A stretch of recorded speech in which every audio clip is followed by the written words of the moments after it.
दी press में खुश आमदीद। मैं हूं अली फुरकान और हमारे साथ मौजूद हैं मोहसिन रज़ा ख़ान। आपके इल्म में होगा कि चीनी वज़ीर ख़ारजा भारत पहुंचे हैं दिल्ली, जहां उनका बड़ा रेड कारपेट इस्तकबाल हुआ, उनकी मुलाकातें हुई, उनको बड़ा वार्मली वेलकम किया गया है और काफ़ी सारी जो है वो गुफ्तगू हुई है, जिसमें ख़ास तौर पे जो बयान जो काबिल ज़िक्र है वो चाइनीज़ फ़ॉरेन मिनिस्टर का वो बयान कि हमें अपने इख्तलाफात को दुश्मनी के तौर पे नहीं देखना है।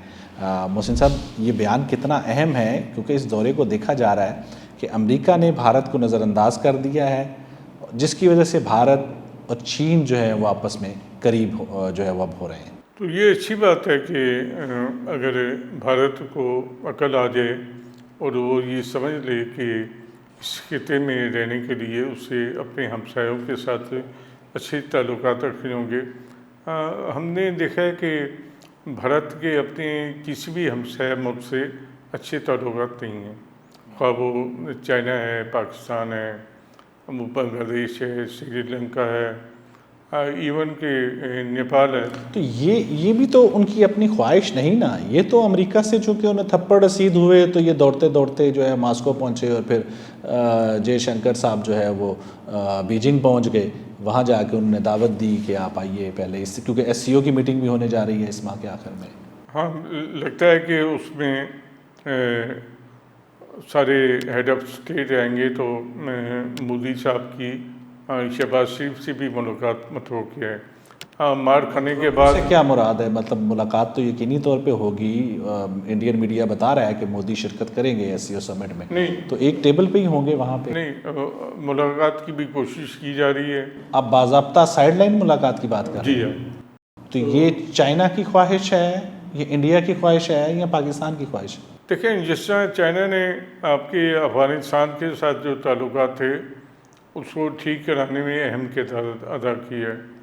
एक दोस्त की हैसियत से चाइना समझता है कि पाकिस्तान जो है वो उसके मामलात अपने हमसाया ममालिक के साथ बेहतर होने चाहिए। लेकिन मोहसिन साहब, ये मोदी तो ट्रंप से मिलने वाइट हाउस नहीं गए थे इस खतरे से कि मेरी जो है वासिम मुनीर से मुलाकात ना हो जाए। वहाँ से भाग गए थे, तो यहाँ कैसे मिलेंगे? मोदी जो है अभी इस वक्त बहुत मुश्किल में, और खारजा पॉलिसी की वजह से उन्हें काफ़ी परेशानी का सामना करना पड़ रहा है। आप देखें ना कि इसी परेशानी की वजह से उन्होंने सिर्फ इलेक्शन कमीशन जाने पे राहुल गांधी को गिरफ्तार कर दिया। उनकी परेशानी काफ़ी बढ़ गई है। मोदी इस हद तक तो मतलब झुक गए हैं कि बीजिंग जाके एक तरह से सजदा कर रहे हैं। इससे ज़्यादा और क्या झुकेंगे? इस हद तक तो नहीं जाएंगे कि वो पाकिस्तान के सामने भी जो है वो आप देखें कि मोदी का हाल वो होना है कि उसने पाकिस्तान भी आना है और पाकिस्तान के साथ उसने बैठ के मुज़ाकरात भी करने हैं, क्योंकि उसका अब अमेरिका का दरवाज़ा बंद हो गया है। अमेरिकी जो है उसको मुँह लगाने को तैयार नहीं है।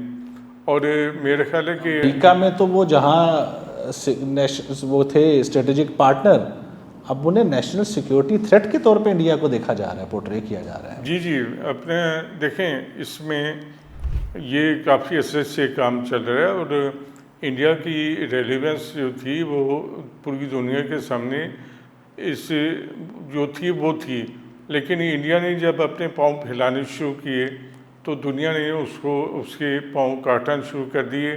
आप देखें, ये ट्रंप से पहले बाइडेन के दौर में बांग्लादेश का मामला किस तरह हुआ।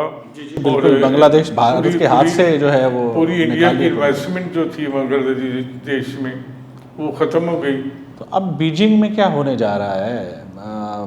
मोदी भी होंगे, शहबाज शरीफ भी होंगे, शी जिनपिंग जो है वो दरमियान में होंगे, तो कैसे नज़रें मिलाएंगे मोदी शहबाज शरीफ से?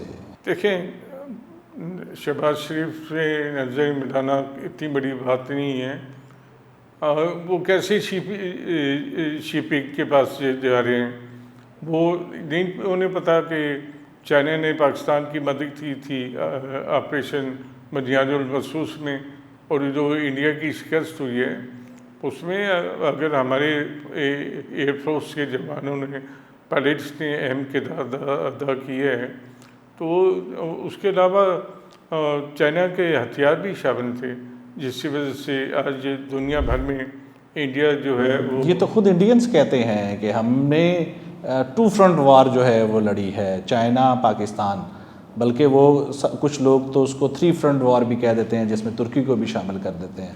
तो ये तो खुद इंडियंस का कहना है कि उन्होंने ये जंग जो है वो चाइना और पाकिस्तान से मुश्तरका तौर पे लड़ी है। देखिए, तो आप कह रहे हैं कि वो अगर चीन जा रहे हैं उनके पास, शी जिनपिंग के पास, तो वो शहबाज शरीफ के पास भी जा सकते हैं।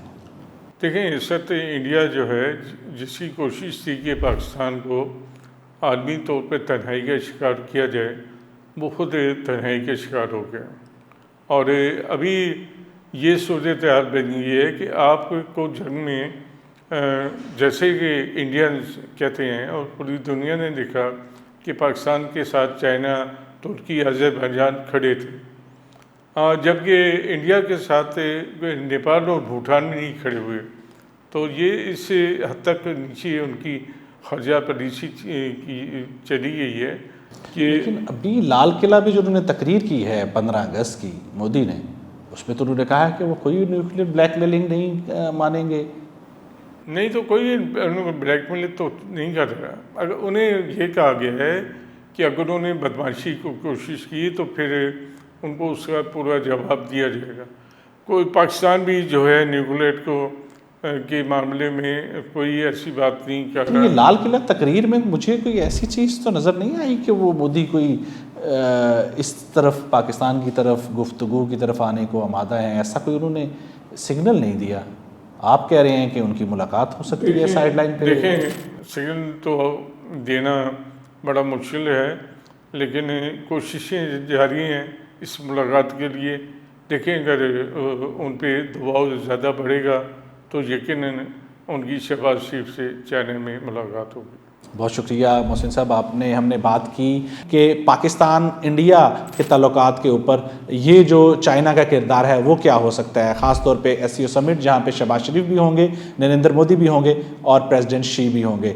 देखते हैं कि इस मुलाकात में किस तरीके से जो है वो शहबाज शरीफ और नरेंद्र मोदी जो है वो नज़रें मिलाते हैं और क्या उनकी कोई बातचीत जो है वो आगे बढ़ पाती है। आपने वीडियो देखी, बहुत शुक्रिया।